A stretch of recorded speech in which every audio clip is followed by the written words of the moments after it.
nimkaribishe Mheshimiwa Waziri wa Maendeleo ya Jamii, Jinsia, Wazee na Watoto.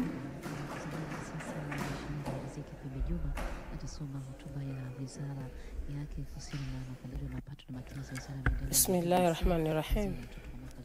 Mheshimiwa Naibu Spika, kwa ruksa yako naomba kuwasilisha hotuba ya bajeti ya kujadili na hatimaye kuidhinishia Wizara ya Maendeleo ya Jamii, Jinsia, Wazee na Watoto kwa mwaka wa fedha 2025-2026. Mheshimiwa Naibu Spika, nitumie fursa hii kumshukuru Mwenyezi Mungu Mungu wa rehema kwa kutujalia uhai, uzima na afya na kutuwezesha kukutana na kujadili bajeti ya Wizara ya Maendeleo ya Jamii, Jinsia, Wazee na Watoto kwa mwaka wa fedha 2025-2026. Mheshimiwa Naibu Spika, natoa shukrani za pekee kwa Mheshimiwa Rais wa Zanzibar na Mwenyekiti wa Baraza la Mapinduzi, Mheshimiwa Dr. Hussein Ali Hassan Mwinyi kwa kuiongoza nchi yetu ikiwa katika hali ya amani na utulivu, pamoja na juhudi kubwa anazozichukua katika kuhakikisha jamii ya Zanzibar inakuwa na ustawi na maendeleo endelevu kupitia uongozi wake wa busara na hekima.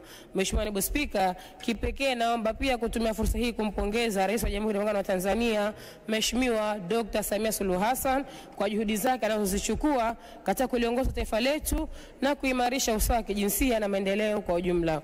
Mheshimiwa Naibu Spika, shukrani za dhati ziende kwa makamu wa kwanza wa rais Mheshimiwa Othman Masoud Othman na makamu wa pili wa rais Mheshimiwa Hemed Suleiman Abdullah kwa kumsaidia na kumshauri vyema Mheshimiwa Rais wa Zanzibar na Mwenyekiti wa Baraza la Mapinduzi katika utekelezaji wa majukumu ya serikali ya Mapinduzi ya Zanzibar na kutuletea maendeleo makubwa katika nchi yetu. Mheshimiwa Naibu Spika, kwa dhati kabisa nipende sana kuchukua fursa hii kumpongeza na kumshukuru mama yetu mpendwa, mke wa Rais wa Zanzibar na mwenyekiti wa Jumuiya ya Zanzibar Maisha Bora, Mama Mariam Mwinyi, kwa kushirikiana na Wizara ya Maendeleo ya Jamii, Jinsia, Wazee na Watoto katika kuimarisha ustawi wa wanawake, watoto, wazee na jamii kwa ujumla. Mheshimiwa Naibu Spika, naomba nimpongeze sana Mheshimiwa Spika, wewe binafsi Mheshimiwa Naibu Spika, wenye viti wa baraza lako tukufu pamoja na Mheshimiwa wajumbe wa kamati mbalimbali za baraza kwa mahiri katika uendeshaji na usimamizi wa majukumu ya baraza hili. Mheshimiwa Naibu Spika, wizara inatambua na kuthamini mchango mkubwa wa kamati ya ustawi wa jamii ya baraza la wawakilishi inayoongozwa na mwenyekiti wake mahiri Mheshimiwa Mwanamama Sabiha Filfithani na makamu mwenyekiti wake Mheshimiwa Nasor Salim Al-Jazira pamoja na Mheshimiwa wajumbe wa kamati hiyo na makatibu wa kamati kwa namna wanavyoshirikiana nasi katika kutekeleza majukumu yao kwa wizara yangu. Pia nashukuru sana kwa kuyapitia mapendekezo ya bajeti ya mwaka wa fedha 2025-2026 na kutoa michango ambayo imetuwezesha kuandaa hotuba hii na kuwasilisha mbele ya baraza lako hili tukufu. Mheshimiwa Naibu Spika, kwa upande wa muundo na majukumu ya Wizara ya Maendeleo ya Jamii, Jinsia, Wazee na Watoto. Mheshimiwa Naibu Spika, Wizara yetu ya Maendeleo ya Jamii, Jinsia, Wazee na Watoto katika utekelezaji wa shughuli zake za kawaida zinatekelezwa kupitia idara 4 na ofisi kuu Pemba kama ifuatavyo. Kwanza ni idara ya ustawi wa jamii na wazee, idara ya uendeshaji na utumishi, idara ya mipango, sera na utafiti, idara ya maendeleo ya jamii, jinsia na watoto na ofisi kuu Pemba.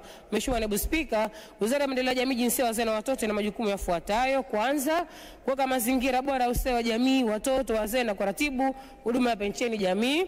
Pili, kuimarisha hifadhi ya wazee na utoaji wa misaada ya kiustawi kwa wananchi wanaoishi katika mazingira magumu zaidi. Tatu, kuandaa na kusimamia utekelezaji wa sera, mipango, tafiti, ufuatiliaji na tathmini ya shughuli za wizara. 4, kusimamia nidhamu, maslahi ya rasilimali watu na nyenzo za utendaji kazi ikiwa ni pamoja na kuhifadhi na kutunza kumbukumbu. 5, kuimarisha mfumo wa hifadhi ya mtoto na kusimamia haki na wajibu wao. Na 6, kuimarisha uratibu wa ufikiwaji wa usawa wa kijinsia na kupambana na vitendo vya ukatili na udhalilishaji wa kijinsia. Mheshimiwa Naibu Spika, Wizara ya Maendeleo ya Jamii, Jinsia, Wazee na Watoto kama zilivyo taasisi nyingine za serikali ya Mapinduzi ya Zanzibar inatumia mfumo wa bajeti unaozingatia programu, yani program based budget katika utekelezaji wa mpango kazi wake. Wizara imetekeleza shughuli zake kupitia programu kuu 3 ambazo ni ya kwanza ni programu ya hifadhi ya jamii yani PH0401, pili ni programu ya uratibu na uendeshaji yani PH0402 ambayo ina programu ndogo zifuatazo. Programu ndogo ya utawala na uendeshaji yani ni 040201, uratibu wa sera, mipango na utafiti NSH 040202, na utawala na uendeshaji ofisi kuu Pemba ambayo ni SH 040203, na programu ya tatu ni programu ya maendeleo ya jamii na jinsia ambayo ni PH 0403. Utekelezaji wa majukumu ya wizara kwa kipindi cha Julai 2024 hadi Machi 2025. Kwa upande wa ukusanyaji wa mapato, Mheshimiwa Naibu Spika, wizara ilikadiriwa kukusanya kiasi cha shilingi milioni 12 kupitia ukodishaji wa ukumbi wa mikutano uliopo Sebleni. Hadi kufikia mwezi Machi 2025, hakuna fedha iliyokusanywa kutokana na matengenezo makubwa yaliyokuwa yakifanyika katika ukumbi huo. Matengenezo hayo tayari yameshakamilika na kukabidhiwa rasmi kwa wizara yetu tarehe 22 April mwaka 2025.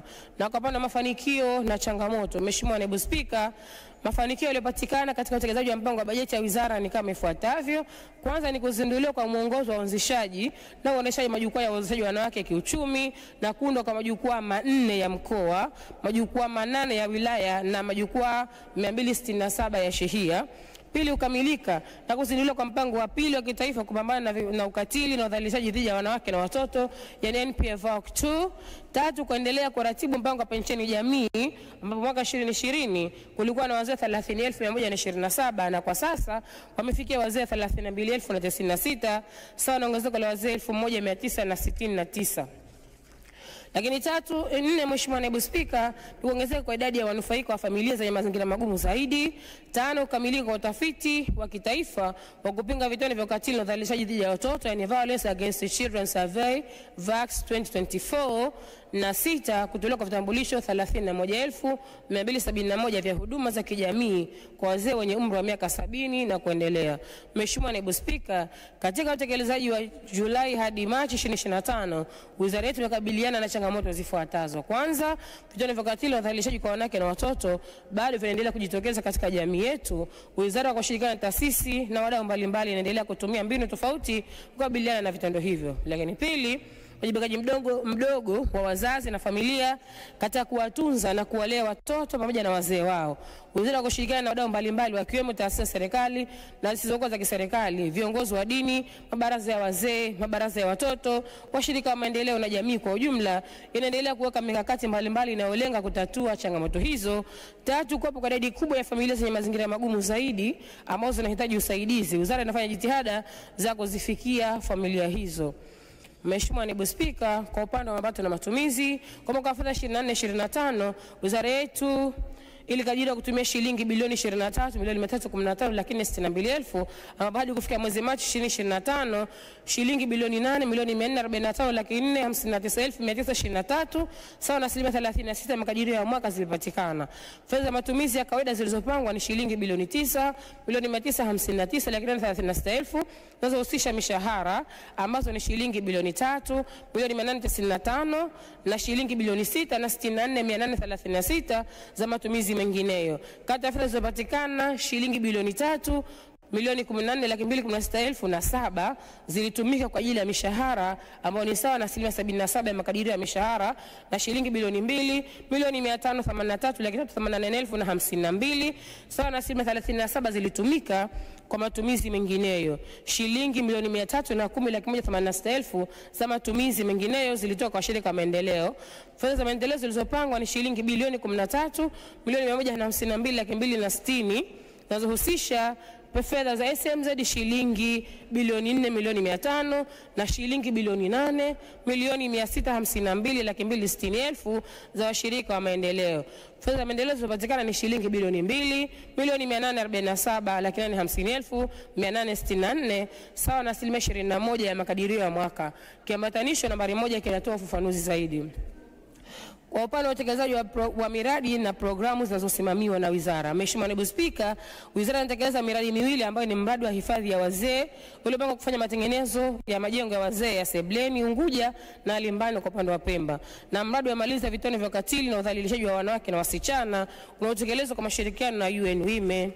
Mheshimiwa Naibu Spika, mradi wa hifadhi ya wazee ulipangiwa kiasi cha shilingi bilioni 4,500,000 na hadi kufikia mwezi Machi 2025 mradi uliingiziwa shilingi bilioni 2,705,2,664 ambao ni sawa na 60%. Kupitia mradi huu, wizara imefanya matengenezo makubwa ya majengo ya makazi ya wazee Sebleni na Limbani. Majengo mawili na ukumbi wa mikutano Sebleni yameshakamilika na kukabidhiwa kwa wizara tarehe 22 mwezi wa 4 mwaka huu 2025. Kwa upande wa Pemba, matengenezo yamefikia 78% na matarajio ni kukamilika kwa matengenezo hayo ndani ya mwaka wa fedha huu wa 2024-2025. Mheshimiwa Naibu Spika, mradi wa maliza vitendo vya ukatili na udhalilishaji wa wanawake na wasichana ulipangwa kiasi cha shilingi milioni 536 na hadi kufikia Machi 2025 mradi uliingizwa shilingi 142,650,400 ambao ni sawa na 27%.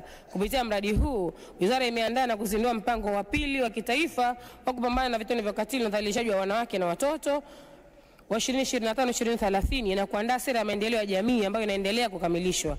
Aidha, mradi umewawezesha watendaji wa wizara kushiriki katika mikutano ya kimataifa ya hali na hadhi ya wanawake duniani, yani CSW69, kuadhimisha siku 16 na kupinga udhalilishaji na siku ya wanawake duniani na kufanya uratibu wa wadau wanaotekeleza shughuli za mapambano ya vitendo vya ukatili na udhalilishaji wa wanawake na watoto.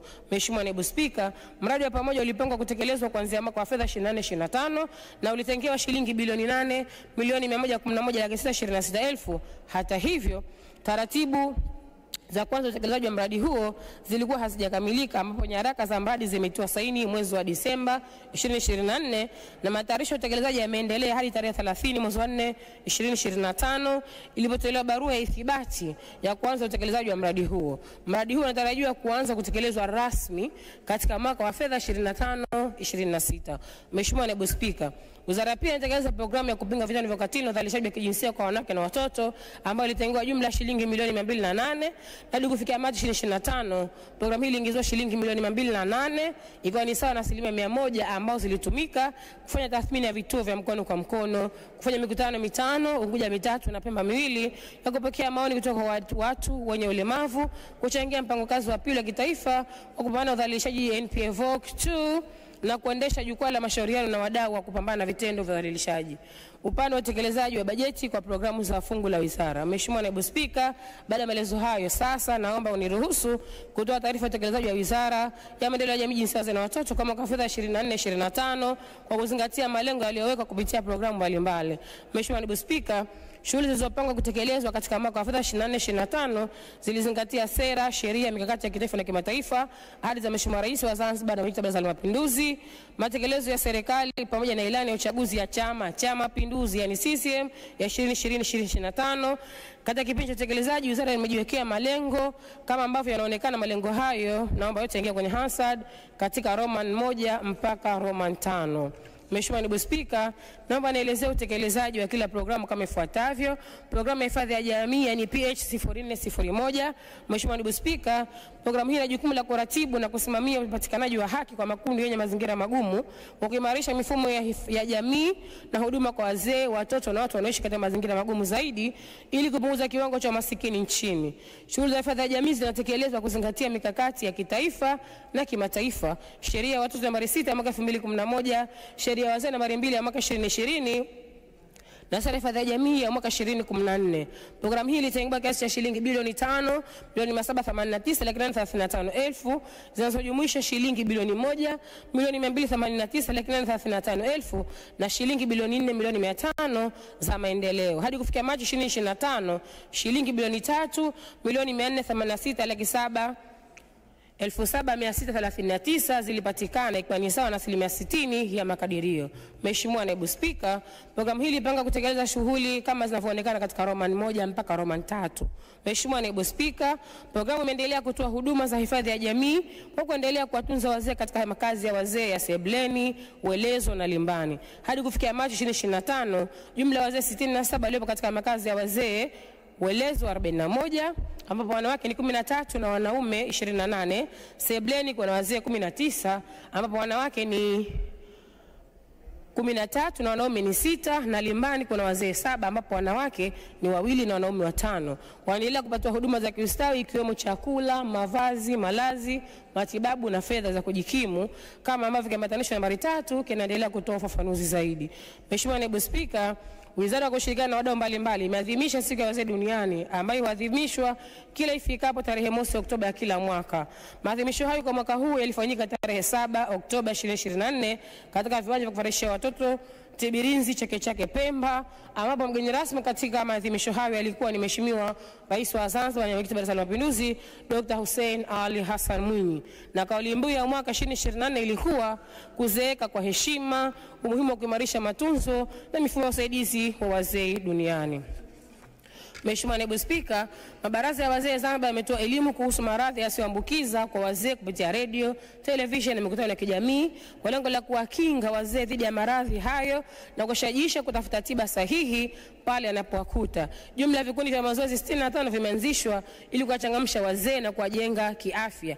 Vile vile, wazee wa baraza wameunda vikundi vidogo vidogo 36 vya kujiimarisha kiuchumi na kuanzisha vitalu vya ukulima wa mboga, kutembeleana na kubadilishana uzoefu wa mambo ya kiuchumi na kutatua matatizo yanayowakabili. Mheshimiwa Naibu Spika, uratibu wa mpango hapa nchini jamii kwa wazee waliofikia umri wa miaka 70 na kuendelea umefanyika, ambapo jumla ya wazee 32,096 kwa Unguja ni wazee 19,130 na kwa upande wa Pemba ni wazee 12,966 wamesajiliwa. Idadi hii inajumuisha wazee wapya 2,883. Katika kipindi hiki pia jumla ya wazee 1,021 wamefariki na kuondolewa katika orodha ya wanufaika wa mpango huu. Kiambatisho nambari 4 kinafafanua zaidi. Mheshimiwa Naibu Spika, katika kuendelea kuimarisha utoaji wa huduma za kiustawi, wizara imetengeneza vitambulisho vya wazee 31,271 ambapo Unguja ni vitambulisho 23,190 na Pemba ni vitambulisho 8,031. Vitambulisho hivi vinalenga kurahisisha upatikanaji wa huduma zote za kijamii ikiwemo huduma za usafiri, matibabu na msaada kutoka kwa wadau wanaoguswa na huduma za kiustawi. Aidha, vitambulisho vilivyobaki vinaendelea kuchapishwa baada ya wizara kuhakiki vyema walengo waliokuwa kwenye mpango huo hapa nchini jamii. Mheshimiwa Naibu Spika, wizara ilipokea jumla malalamiko 421 yanayohusu ukiukwaji wa haki za watoto na mivutano ya malezi, ambapo Unguja ni 361 na Pemba ni malalamiko 60. Malalamiko hayo yamepungua kwa asilimia 61 kulinganisha na mwaka 23-24 ambapo malalamiko yalifikia 691, Unguja 313 na Pemba 378. Wizara imeendelea kuyafanyia kazi malalamiko hayo yote yanayopokelewa ili kuhakikisha kuwa haki za watoto zinapatikana kwa mujibu wa sheria na taratibu zilizopo, kama ambavyo kiambatanisho nambari 5 kinatoa ufafanuzi zaidi.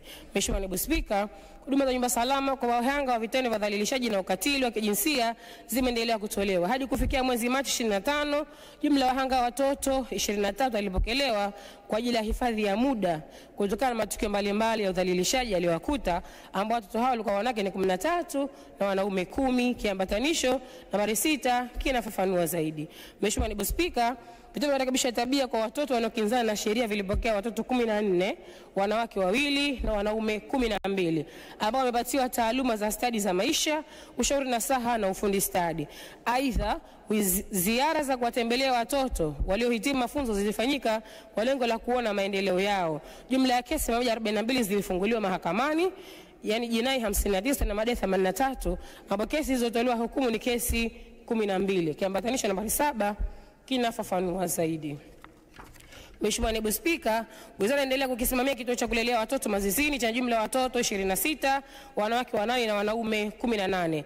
Katika kusimamia swala la ulinzi na usalama wa watoto hao, wizara imenunua na kufunga kamera za CCTV kwa nyumba ya watoto Mazizini. Aidha, wizara imefuatilia vituo vya kulelea watoto 16, ni Unguja 15 na Pemba 1 kwa lengo la kufuatilia huduma zinazotolewa katika vituo hivyo pamoja na kutoa ushauri na maelekezo kwa wasimamizi wa malezi ya watoto. Kiambatisho nambari 8 kinafafanua zaidi. Mheshimiwa Naibu Spika, wizara imefuatilia uendeshaji wa vituo 32, yani Unguja 22 na Pemba 10 kwa malezi ya kutwa kwa watoto, yani daycare centers. Hatua hiyo ni kwa mujibu wa sheria na taratibu za serikali. Aidha, taratibu za kuhamasisha uanzishaji wa vituo zinaendelea, ambapo mikutano ya wadau wa vituo vya makuzi na malezi awali ya watoto, yani ECD, ilifanyika Unguja na Pemba. Kiambatisho namba 9 kinafafanua zaidi. Mheshimiwa Naibu Spika, katika kusimamia mpango wa malezi ya walezi, jumla ya watoto 41, wanawake 20 na wanaume 21 wamepatiwa huduma ya malezi na watoto 2 wameunganishwa na familia zao. Aidha, jumla ya walezi wa malezi 189 wamesajiliwa katika mkoa wa Mjini Magharibi 71, mkoa wa Kaskazini Unguja 32, mkoa wa Kusini Pemba 36 na mkoa wa Kaskazini Pemba 50.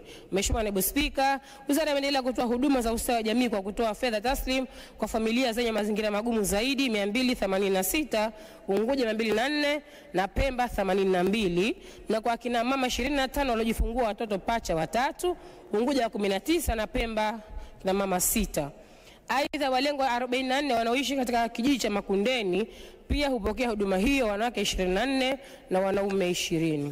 Mheshimiwa Naibu Spika, wizara inaendelea kutoa huduma za mazishi ambapo jumla ya maiti 12 ambazo hazina ndugu zimezikwa na serikali, na kati ya maiti hizo maiti 2 ni za watoto wachanga. Programu ya uendeshaji na uratibu wa wizara ni PH0402. Mheshimiwa Naibu Spika, programu hii ina jumla ya programu ndogo 3 ambazo ni utawala na uendeshaji, uratibu wa mipango, sera na utafiti, na utawala na uendeshaji ofisi kuu Pemba. Programu hii ilipangwa shilingi bilioni 15 bilioni 133,515,000 na hadi kufikia Machi 25 fedha zilizopatikana ni shilingi bilioni 4 bilioni 133,869,794 sawa na 27% ya makadirio. Utekelezaji kupitia programu hizi ni kama zinavyoonekana, Mheshimiwa Naibu Spika, katika namba kubwa 39 na Roman 1 mpaka Roman 3. Mheshimiwa Naibu Spika, wizara ilipokea watumishi wapya 13 katika fani ya jinsia, maendeleo ya jamii, utawala na usimamizi wa rasilimali watu. Lengo ni kuongeza ufanisi wa utendaji kazi na kupelekea kwa jumla ya watumishi 314, Unguja 271, wanawake Unguja 271, wanawake 177 na wanaume 94, na Pemba 43 ambapo wanawake 23 na wanaume 20. Wanawake oye. Pia wizara iliwapatia likizo na stahiki zao watumishi 50, Unguja 34 na Pemba 12, na malipo ya muda baada ya saa za kazi. Aidha, watumishi 9 wamestaafu kazi kwa mujibu wa sheria na kanuni za utumishi wa umma, watumishi 6, Unguja 6 na Pemba 3. Mheshimiwa Naibu Spika, wizara katika kuwajengea uwezo wa watumishi wake inaendelea kuwapatia mafunzo ya muda mrefu watumishi 16, wanawake 9 na wanaume 7 katika vyuo mbalimbali ndani na nje ya nchi, na watumishi 27 wakiwemo wanawake 14 na wanaume 13 walihudhuria mafunzo ya muda mfupi.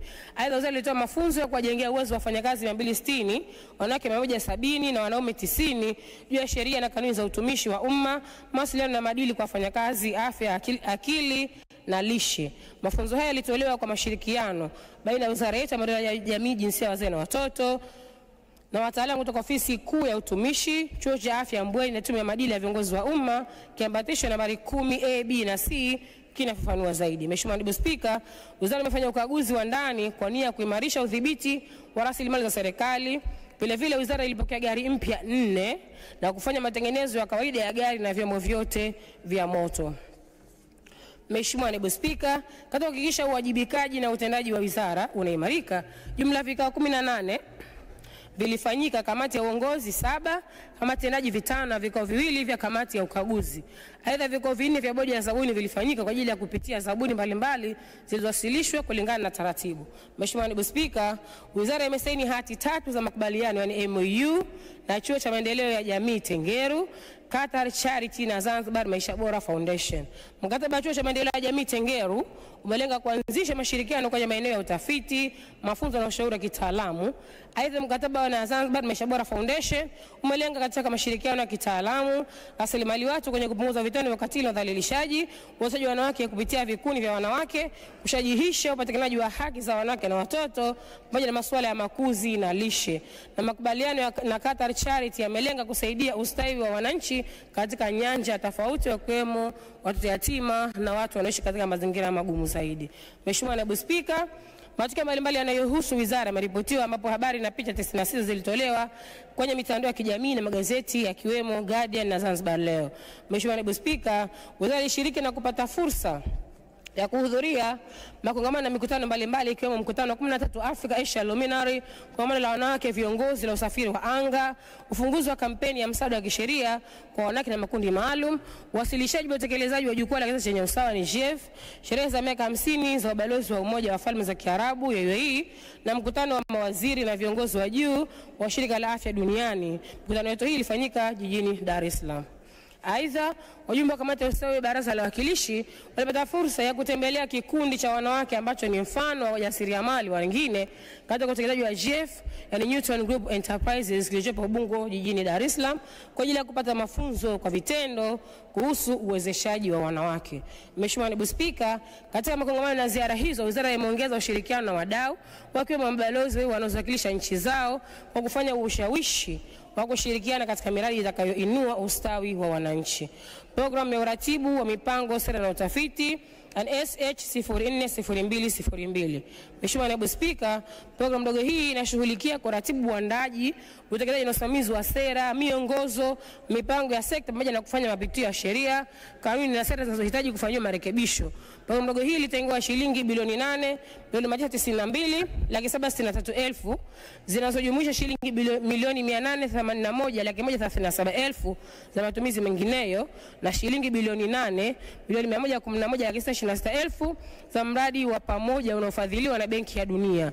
Hadi kufikia Machi 2025, fedha zilizopatikana ni shilingi 136,415,250 ikiwa ni sawa na 2%.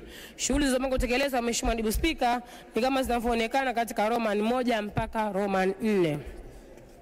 Mheshimiwa Naibu Spika, tathmini ya majukumu ya wizara imefanyika ambapo imeonyesha upungufu katika baadhi ya maeneo ya wizara kimudu na kirasilimali watu. Aidha, imeonyesha kuhitajika kwa mashirikiano yanayoratibiwa vyema baina ya wizara na wadau mbalimbali wakiwemo asasi za kiraia. Kwa ujumla, tathmini imebainishia wizara haja ya kufanya marekebisho yatakayoimarisha utendaji wake na kuwezesha kufikisha huduma zaidi kwa wananchi. Mheshimiwa Naibu Spika, wizara ilijiwajengea uwezo wa watendaji watano katika masuala ya ufuatiliaji na tathmini kupitia ushiriki katika kongamano la ufuatiliaji, tathmini na kujifunza NIMEL na kongamano la wasilishaji wa matokeo ya utafiti barani Afrika kwa lengo la kuongeza ufanisi katika utendaji wa kazi. Mheshimiwa Naibu Spika, katika mapendekezo ya serikali ya kuzingatia jinsia katika mpango na bajeti ya serikali, maafisa mipango kutoka wizara 10 walijengewa uwezo pamoja na kuandaa maelezo ya kijinsia ya wizara zao, yani Ministry Gender Statement. Kati wizara hizo zipo wizara 6 zilizoingia kwa mwaka wa fedha 24-25 na wizara 4 zitakazoingia katika utekelezaji kwa mwaka huu wa fedha 25-26, ambazo hizo ni Ofisi ya Rais Kazi, Uchumi na Uwekezaji, Wizara ya Maji na Nishati, Ofisi ya Rais Tawala za Mikoa, Serikali za Mitaa na Idara Maalum, na Wizara ya Ardhi na Maendeleo ya Makazi. Kiambatanishwa nambari 11 kinafafanua zaidi. Mheshimiwa Naibu Spika, rasimu ya sera ya maendeleo ya jamii imeandaliwa na ipo katika hatua za kukamilishwa. Sheria ya watoto nambari 6 ya mwaka 2011 inaendelea kufanywa kazi ili kuzingatia maagizo yaliyotolewa na serikali ya kuimarisha. Aidha, mradi wa tokomeza usawa wa kijinsia, yani pamoja, unaotekelezwa na Jamhuri ya Muungano wa Tanzania tayari umetiwa saini na kwa sasa matayarisho ya kuanza rasmi utekelezaji wa mradi yanaendelea kufanyika. Hatua zinazoendelea ni kuijengea uwezo timu ya usimamizi wa mradi, uhasibu, maafisa ununuzi na wataalamu wa ufuatiliaji na tathmini. Programu ndogo ya utawala na uendeshaji Ofisi Kuu Pemba, yani SH040203. Mheshimiwa Naibu Spika, programu ndogo hii inahusika na uratibu wa masuala yote yanayohusu majukumu ya sekta ya maendeleo ya jamii, jinsia, wazee na watoto. Kwa upande wa Pemba inatengewa shilingi bilioni 1,402,704,000 shilingi, ambapo shilingi milioni 373,994 za mshahara na shilingi milioni 828,710,000 za matumizi mengineyo. Hadi kufikia mwezi Machi 2025, shilingi milioni 692,780,637, ambapo shilingi milioni 426,318,637 za mshahara na shilingi milioni 266,470,000 za matumizi mengineyo zilipatikana, ikiwa ni sawa na 49% ya pesa zilizopatikana. Shughuli zilizopangwa kutekelezwa, Mheshimiwa Naibu Spika, ni kama zinavyoonekana katika Roman 1 mpaka Roman 3. Mheshimiwa Naibu Spika, Ofisi Kuu Pemba inaratibu ziara za viongozi wa wizara kisiwani Pemba pamoja na kushiriki ziara na mikutano mbalimbali ya viongozi wakuu wa kitaifa wa kiserikali. Aidha, ofisi ilifanya ziara za ufuatiliaji katika vikundi vya jasiriamali wanawake, kituo cha kulelea watoto na makazi ya wazee. Kupitia ziara na mikutano hiyo, miongozo, maelekezo na ushauri ulitolewa na kufanywa kazi. Vile vile, ofisi Kupomba imeimarisha upatikanaji wa huduma na vitendea kazi na kuweka mazingira bora ya ofisi. Programu ya maendeleo ya jamii na jinsia, yani PH0403. Mheshimiwa Naibu Spika, programu hii inahusika na jukumu la kuratibu na kusimamia utekelezaji wa haki za wanawake, wanaume na watoto. Programu hii ilitengewa jumla ya shilingi bilioni 2,392,112,000 na hadi kufikia mwezi Machi 2025 shilingi milioni 824,877,490 zilipatikana, ilikuwa ni sawa na 35%. Aidha, programu hii inasimamia utekelezaji wa sera na sheria zinazohusu maendeleo ya jamii kwa kuzingatia mpango ya kitaifa, mikataba ya kikanda na kimataifa. Shughuli za mpango kutekelezwa, Mheshimiwa Naibu Spika, ni kama zinavyoonekana katika Roman 1 mpaka Roman 7. Mheshimiwa Naibu Spika, wizara imekamilisha na kuzindua rasmi mpango kazi wa pili wa kitaifa wa kupambana na vitendo vya Mheshimiwa Naibu Spika, samahani naomba nirejee. Wizara imekamilisha na kuzindua rasmi mpango kazi wa pili wa kitaifa wa kupambana na ukatili na udhalilishaji dhidi ya wanawake na watoto, yani NPF Work 2 wa 2025-2030, ambao ulizinduliwa na Mheshimiwa Rais wa Zanzibar na Mwenyekiti wa Mapinduzi Dr. Hussein Ali Hassan Mwinyi. Mpango huo utaongoza utekelezaji wa shughuli za kupambana na vitendo vya ukatili na udhalilishaji kwa taasisi za serikali, asasi za kiraia na wadau wengine. Aidha, wizara iliandaa na kutekeleza kampeni ya kupinga vitendo vya ukatili na udhalilishaji, yani kampeni ya Mtoto Mboni Yangu. Kampeni hii ililenga kuhamasisha jamii kuwalinda watoto na ilizinduliwa na Mheshimiwa Makamu wa Pili wa Rais, Mheshimiwa Hemed Suleiman Abdullah. Mheshimiwa Naibu Spika, kuelekea kilele cha siku ya wanawake duniani kulifanyika mikutano ya kuwajengea uwezo wa jasiriamali wanawake 90 Unguja na Pemba na kufanya maonesho ya jasiriamali wanawake 100 kutoka mikoa yote mitatu ya Unguja. Lengo ni kuwaleta wanawake pamoja kwa ajili ya kuhamasisha na kuendeleza juhudi za kujimarisha kiuchumi pamoja na kutambua haki zao kwa mujibu wa sheria. Maadhimisho haya yalifanyika katika viwanja vya Nyamanzi, mkoa Mjini Magharibi, ambapo zaidi ya wanawake 10,000 walihamasika na kuhudhuria katika sherehe hizo. Na mgeni rasmi katika sherehe hizo alikuwa ni Mheshimiwa Rais wa Zanzibar na Mwenyekiti wa Mapinduzi Dr. Hussein Ali Mwinyi. Na kauli mbiu ilikuwa ushiriki wa mwanamke na msichana ni kichocheo cha maendeleo. Mheshimiwa Naibu Spika, wizara imesimamia uanzishwaji wa majukwaa 279 ya uwezeshaji wanawake kiuchumi, ambapo majukwaa 267 yameanzishwa katika ngazi ya shehia, majukwaa 8 ngazi ya wilaya na majukwaa 4 ngazi ya mkoa. Jumla ya vikundi 3571 ambapo Unguja ni 1750 na Pemba ni 1821, vyenye wajasiriamali 39,398, ambapo Unguja ni wajasiriamali 17,669 na kwa Pemba ni wajasiriamali 21,729 vilishiriki katika uanzishaji huo wa majukwaa. Kiambatisho nambari 12 kinafafanua zaidi. Mheshimiwa Naibu Spika, wizara ilipatia mafunzo vijana wa kike 120 kutoka wilaya zote za Unguja na Pemba, ambapo Unguja walikuwa na wasichana 80 na Pemba wasichana 40 katika chuo cha Furahika kilichopo Dar es Salaam katika fani mbalimbali zikiwemo ushoni, upambaji, bandari, ukatibu, mutasi, huduma hoteli na utalii. Lengo ni kuwapa ujuzi ili waweze kujiajiri wenyewe kupitia fani hizo. Mheshimiwa Naibu Spika, wizara kwa kushirikiana na Tume ya Mipango ilifanya kikao cha kupokea maoni ya watoto kuhusu Dira ya Taifa ya Maendeleo 2050 kilichowashirikisha watoto 100 kutoka wilaya zote za Unguja na Pemba. Aidha, wizara ilijengea uwezo mabaraza ya watoto kuhusiana na haki na wajibu wa watoto na namna ya kujikinga na vitendo vya ukatili na udhalilishaji.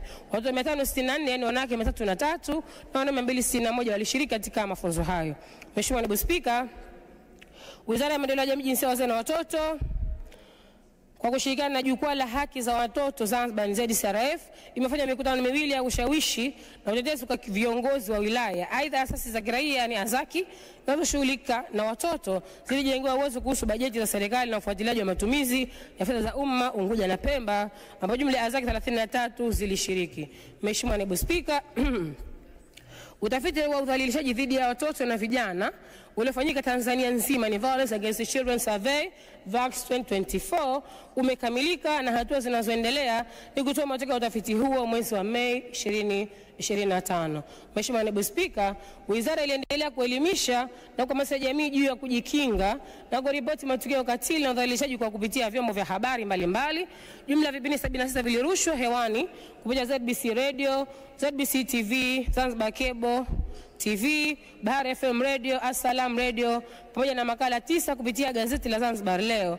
Aidha, shirika la Sisema limeendelea kutoa fursa kwa wananchi ya kutoa taarifa zinazohusu matukio ya ukatili kupitia nambari 116 bila ya kutozwa kiasi chochote cha pesa. Mwelekeo wa bajeti ya wizara kwa mwaka wa fedha 2025-2026.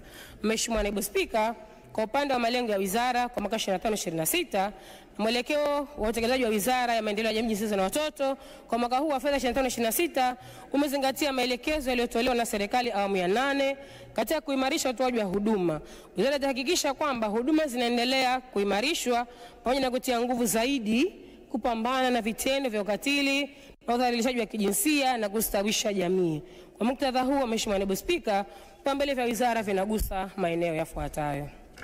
Kwanza, kukuza utekelezaji wa mpango wa mikakati mbalimbali ya wizara ikiwemo mpango wa pili wa kitaifa wa kupambana na ukatili na udhalilishaji dhidi ya wanawake na watoto, yani NPA VOC 2 2025-2030, mpango wa pili wa utekelezaji wa sera hifadhi ya jamii na mikakati ya kuwawezesha wanawake kiuchumi, kisiasa na kijamii, ikiwemo kufanyia kazi mpango wa utekelezaji wa ahadi za nchi za kizazi chenye usawa ni GF pamoja na majukwaa ya uwezeshaji wa wanawake kiuchumi.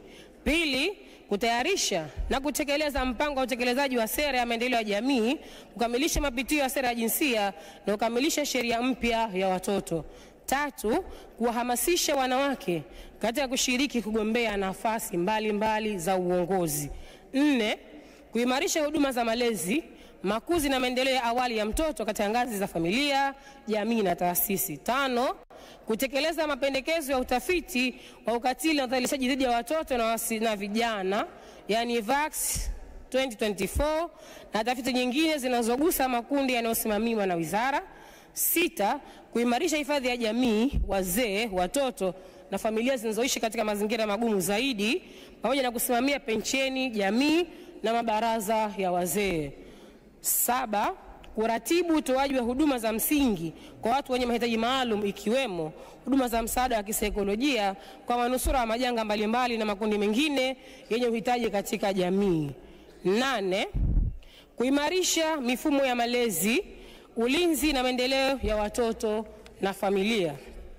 9, kuimarisha uratibu na usimamizi wa kada za ustawi na maendeleo ya jamii likiwemo swala la kutayarisha sheria ya ustawi wa jamii. 10, kuratibu mipango na bajeti inayozingatia usawa wa kijinsia katika wizara, taasisi, mikoa na wilaya. Na 11, kuimarisha nguvu kazi na mazingira ya kazi ikiwemo upatikanaji wa vitendea kazi, matengenezo ya majengo na kumbukumbu muhimu za kiutumishi. Mheshimiwa Naibu Spika, makadirio ya mapato na matumizi ya wizara kwa mwaka wa fedha 2025-2026. Mheshimiwa Naibu Spika, kwa mwaka wa fedha 2025-2026, Wizara ya Maendeleo ya Jamii, Jinsia na Watoto imekadiria kukusanya jumla ya shilingi za Kitanzania milioni 15 kuchangia mfuko mkuu wa serikali. Na mwelekeo wa matumizi kwa programu, Mheshimiwa Naibu Spika, kwa mwaka wa fedha 2025-2026, wizara imekadiria kutumia jumla ya shilingi bilioni 17 milioni 72 na elfu 42. Kati ya fedha hizo, shilingi bilioni 10 milioni 581 laki 521,000 ni za matumizi ya kawaida zinazohusisha mishahara shilingi bilioni 4 milioni 196 na laki 1 na shilingi bilioni 6 milioni 12 na 21,000 ni za matumizi mengineyo na shilingi milioni 373 na laki 4 za ruzuku na shilingi bilioni 6 milioni 490 laki 521,000 za maendeleo zinazohusisha shilingi bilioni 1 na milioni 500 kutoka SMZ na shilingi bilioni 4 milioni 990 laki 521,000 zinazotoka kwa shirika wa maendeleo. Kiambatisho nambari 2 kinafafanua zaidi miradi na programu za maendeleo. Mheshimiwa Naibu Spika, katika mwaka 2025-2026, Wizara yetu ya Maendeleo ya Jamii, Jinsia na Watoto yatekeleza miradi na programu kama ifuatavyo. Kwanza, kuendelea na matengenezo ya majengo matatu ya sebuleni na kukamilisha ujenzi wa nyumba za wazee Welezo. Pili, kuendelea kutekeleza mapambano dhidi ya udhalilishaji wa wanawake na watoto kupitia mradi wa tokomeza unaotekelezwa kwa ushirikiano na UN Women na programu inatekelezwa kupitia UNFPA. Tatu, kusimamia utekelezaji wa mradi wa kukuza usawa wa kijinsia Tanzania ni pamoja. Mradi huu utahusisha maeneo manne ya kiutekelezaji ambayo ni kwanza, kuwezesha wanawake kiuchumi kwa kuwapatia mikopo itakayosimamiwa na wakala wa uwezeshaji wa wananchi kiuchumi yani ZEA. Pili, kupinga na kukabiliana na vitendo vya ukatili na udhalilishaji wa kijinsia ambapo shughuli kuu ni kujenga nyumba salama 2 na kituo kimoja cha huduma za kisaikolojia. C, eneo la ubunifu na ushirikishwaji linalohusika na ujenzi wa vituo 16 vya malezi na makuzi awali ya watoto Unguja na Pemba yani ECD centers. Na D, ni usimamizi na uratibu wa miradi. Programu ya hifadhi ya jamii ni PH 0401. Mheshimiwa Naibu Spika, kwa mwaka wa fedha 2025/2026 wizara imepanga kutumia jumla shilingi bilioni 3,643,223,000 sawa na asilimia 21 ya bajeti ya wizara kupitia programu hii. Shughuli ambazo zitatekelezwa ni kama ifuatavyo. Kwanza ni kuendelea kwa kutoa huduma za kiustawi kwa wazee ikiwemo kufanyia kazi upatikanaji na matumizi ya vitambulisho na kuimarisha mabaraza ya wazee katika maeneo yao ya makazi. Lakini pili, kuendelea na awamu ya pili ya matengenezo katika makazi ya wazee sebuleni na kujenga makazi ya wazee ya Welezo. Na kutoa huduma za kuhifadhi na ustawi wa jamii kwa watu wenye mazingira magumu zaidi. Na 4, ni kuimarisha huduma za malezi na msaada wa kisaikolojia pamoja na kujenga uwezo wa watoa huduma wa msaada wa kisaikolojia. Kwa upande wa programu ya utawala na uendeshaji ni PH 002. Mheshimiwa Naibu Spika, kwa mwaka wa fedha 2025/2026 wizara imepanga kutumia shilingi bilioni 7,691,816,000 sawa na asilimia 45 ya bajeti ya wizara. Na programu ndogo ya utawala na uendeshaji, Mheshimiwa Naibu Spika, kwa mwaka wa fedha 2025/2026 wizara imepanga kutumia shilingi bilioni 5,553,920,000 zikiwemo shilingi bilioni 3,590,405,000 kwa za mishahara na shilingi bilioni 1,963,515,000 za matumizi mengineyo. Kwa programu ndogo hii sawa na asilimia 33 kutekeleza shughuli zifuatazo: kuendelea kuwajengea uwezo wa watumishi wa wizara na kuwapatia haki na stahiki zao, kutekeleza shughuli za uendeshaji wa ofisi ikiwa ni pamoja na kuipatia wizara vitendea kazi, na kuendelea kuimarisha kumbukumbu na nyenzo nyingine za kiutumishi ili kuweka usimamizi imara wa rasilimali watu katika wizara.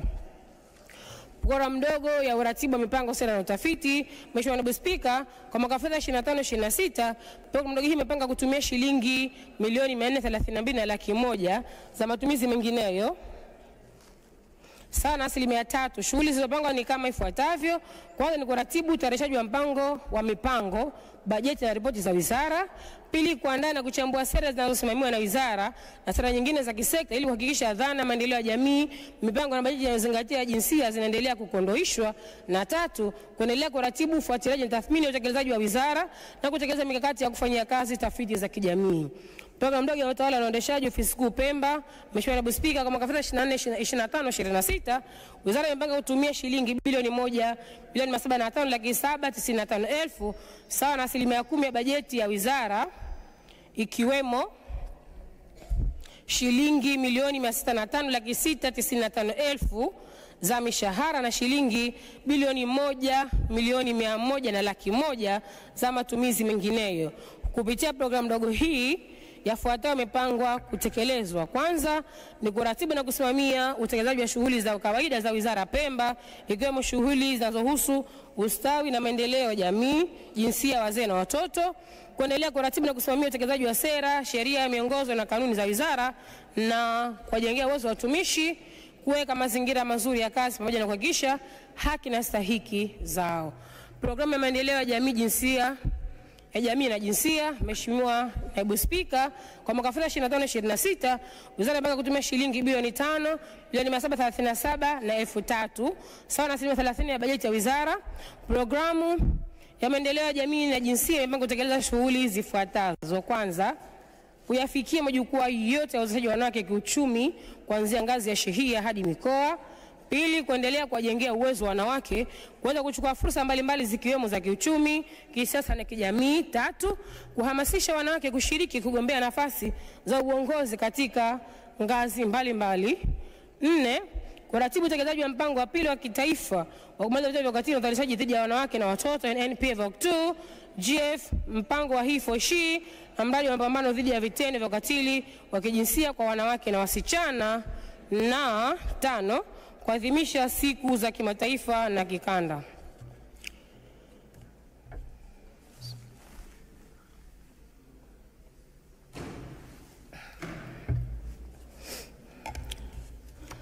Shukrani. Mheshimiwa Naibu Spika, mashirikiano mazuri na taasisi za serikali na taasisi za kiserikali, mashirika ya kitaifa, kikanda na kimataifa, sekta binafsi na mtu mmoja mmoja ndio chachu ya mafanikio yaliyofikiwa na wizara yetu. Kwa niaba ya serikali, wizara inatambua na kuthamini michango yao wanayoitoa katika kufanikisha malengo ya wizara na serikali ya Mapinduzi ya Zanzibar kwa ujumla. Wizara hii inasimamia masuala mtambuka kwa wizara zote, na ni dhahiri kuwa dhana nzima ya utoaji wa huduma na maendeleo ya jamii, kundi la ustawi wa jamii, yani wanawake, wanaume, vijana, wazee na watoto, pamoja na kupinga na kupambana na vitendo vyote vya ukatili na udhalilishaji dhidi ya wanawake na watoto, tunahitaji nguvu za pamoja. Kwa niaba ya wizara, natoa shukrani za dhati kwa wale wote walioshirikiana nasi katika utekelezaji wa shughuli kwa mwaka wa fedha 2024-2025. Mheshimiwa Naibu Spika, naomba kutoa shukrani za pekee kwa chama changu, Chama cha Mapinduzi, yani CCM, kwa ngazi zake zote na jumuiya zake kuu ambazo ni Jumuiya ya Umoja wa Wanawake Tanzania, Umoja wa Vijana wa Chama cha Mapinduzi UVCCM na Jumuiya ya Wazazi, kwa kusimamia vyema utekelezaji wa ilani ya uchaguzi ya CCM ya mwaka 2020-2025. Na tuendelee kumwomba Mwenyezi Mungu kwamba endelee kukidumisha chama chetu, kiendelee kudumu zaidi. Aidha, nazishukuru wizara zote za serikali ya Mapinduzi ya Zanzibar kwa mashirikiano yao walioipatia wizara yangu katika mwaka wa fedha 2024-2025. Napenda kushukuru Wizara ya Maendeleo ya Jamii, Jinsia, Wanawake na Makundi Maalum, Jamhuri ya Muungano wa Tanzania kwa mashirikiano wanayotupatia, pamoja na ofisi ya Makamu wa Rais ya Muungano na wizara mbalimbali za serikali ya Jamhuri ya Muungano wa Tanzania. Aidha, ninashukuru kwa dhati Jumuiya ya Wanawake wa Tanzania, yani UWT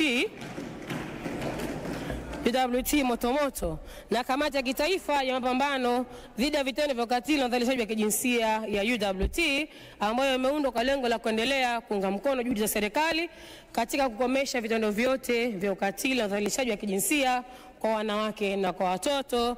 Tunaendelea kusema asanteni sana. Mheshimiwa Naibu Spika, wizara yangu inatoa shukrani kwa washirika wa maendeleo na mashirika ya kimataifa kama ifuatavyo: Ofisi ya Ubalozi Mdogo wa China uliopo Zanzibar, Umoja wa Falme za Kiarabu yani UAE, pamoja na Ulaya, AU, Qatar Foundation, World Bank, UNICEF, UNFPA, UN Women, UNESCO, WHO, Helpage International, SOS, IOM, USAID, Save the Children na CDC.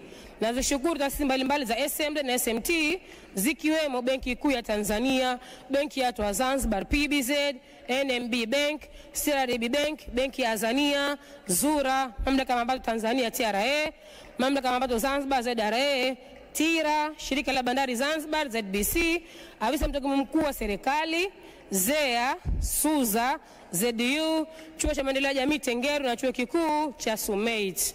Mheshimiwa Naibu Spika, wizara yangu pia imeshirikiana na taasisi za sheria ikiwemo Ofisi ya Mkurugenzi wa Mashtaka, Mahakama, Jeshi la Polisi na ZAECA. Ninatambua pia mchango wa taasisi ya LSF, ActionAid, Pathfinder, THPS, Step Up Foundation, Nuru Foundation, Noah Foundation and Good People, mabaraza ya wazee, JUWAZA, JUYAWAZA, TAMWA, SISEMA, ZASWA, CRF, ZAMWASO, ZASO, ZAKA, ZAFA Plus, Bakiza, Pakayat Hotel, Fesode, Zanzibar Maisha Bora Foundation, Asma Mwinyi Foundation, Asalam Foundation, Sina Youth Africa, Taasisi ya Ndoto Ajira, Care Tanzania, Chuo cha Afya Zanzibar, yani Zanzibar School of Health, Community Forest Pemba na Zanzibar Vijana Vision Group, na wale wote ambao wameshirikiana nasi katika kuona mafanikio ya wizara yetu yanafikiwa ipasavyo.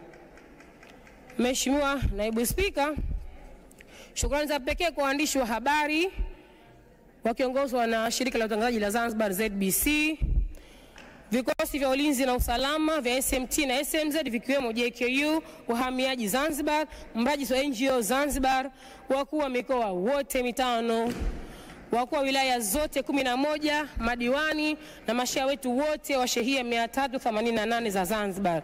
Ninawashukuru timu ya kusaidia mapambano dhidi ya ukatili na udhalilishaji wakiwemo waratibu wetu wa wanawake na watoto wa shehia, viongozi wa dini, masheha, timu za wanaharakati, wasaidizi wa sheria, vituo vya mkono kwa mkono pamoja na timu ya wanaume wa mabadiliko. Hakika wao ni kiunganishi muhimu baina ya wizara na wananchi katika maeneo mbalimbali. Aidha, natumia fursa hii kwa shukuru wale wote ambao sikuweza kuwataja katika taarifa hii, na naomba watambue kuwa mchango wao una thamani kubwa sana. Mheshimiwa Naibu Spika, katika vyombo vyetu vya habari ambao nivishukuru vyote vyombo vya habari vya Tanzania, lakini Zanzibar ZBC TV Radio, tunashukuru sana Azam TV, tunashukuru sana na TV nyingine zote ambazo zimekuwa zikishirikiana na wizara yetu katika kuona kwamba matangazo mbalimbali yanafikiwa, na hasa zile za Tanzania bara ambazo zilitupokea katika kuona matangazo yetu mengi basi wanayatangaza. TBC, Crown Media, tunashukuru sana wadau wetu wa maendeleo wote ambao wameshirikiana nasi, tunawashukuru sana. Mheshimiwa Jamii Forums pia nao tunapenda kuwashukuru sana kwa mashirikiano yao kwetu. Mheshimiwa Naibu Spika, natoa shukrani zangu za dhati kwa uongozi na watumishi wote wa Wizara ya Maendeleo ya Jamii, Jinsia, Wazee na Watoto kwa mashirikiano wanaendelea kunipatia. Nimshukuru sana Mheshimiwa Naibu Waziri wangu Mheshimiwa Anna Athanas Paul, hakika ananipa ushirikiano mkubwa katika utekelezaji wa majukumu ya wizara. Ninamshukuru sana Katibu wangu mkuu Jembe, ndugu Abeida Rashid Abdallah, hongera sana. So proud of you. Na naibu katibu mkuu ndugu Khatib Mwadine Khatib, ambao kwa hakika wanafanya kazi kubwa ya kuiongoza wizara yetu kiutendaji. Nitambua sana mchango wa afisa mdhamini ndugu Hafidh Ali Muhammad Shoka na wakurugenzi wetu wote, na naomba kipekee niwatambue majina yao ambao ni ndugu Hassan Ibrahim Suleiman, ndugu Sita Abasi Ali, ndugu Daima Mkalimoto na Dr. Salum Rashid. Natoa shukrani za dhati kwa wakuu wa divisheni wote wa wizara, wakuu wa vitengo wote, madereva wetu wote ambao wamekuwa wakishirikiana nasi asubuhi, mchana, jioni, usiku, jua, mvua, kuhakikisha kwamba wanatufikisha katika safari zetu na kuona kazi zetu hazilali na zinasonga mbele. Pamoja na watumishi wetu wote wa wizara, wasaidizi wetu ambao wanatusaidia kuanzia Mheshimiwa Waziri, Naibu Waziri, Katibu Mkuu na viongozi wengine wa wizara, tunawashukuru sana wasaidizi wetu hawa na Mwenyezi Mungu awalipe kila lenye kheri nao.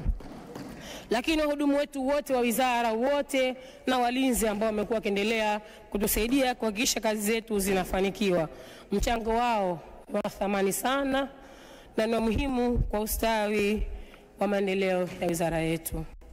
Mheshimiwa Naibu Spika, naomba nimalizie kwa kushukuru kwa dhati familia yangu pendwa. Na leo hii kama ambavyo umeona wapo hapa kuja kuniunga mkono kwa uwakilishi wao, na kushukuruni sana. Mama yangu namshukuru sana kwa malezi yake mazuri ambayo ameendelea kunipatia mpaka leo, lakini baba yangu mzazi na baba yangu mlezi ambao Mwenyezi Mungu ameshawahitaji, Mwenyezi Mungu awalaze mahali pema peponi. Lakini ndugu zangu wote, Pembes nyote, agencies wote, Amru Juma's family wote na wote kheri mlie kwa family, na kushukuru sana wanangu, ndugu zangu. I really love you a lot. Thank you very much. Naomba muendelee kushirikiana nami kuhakikisha kwamba malengo ya wizara yangu yanafikiwa. Lakini pia nimshukuru sana mume wangu mpendwa. Namshukuru sana kwa ustahimilivu wake mkubwa ambao amekuwa akinipatia.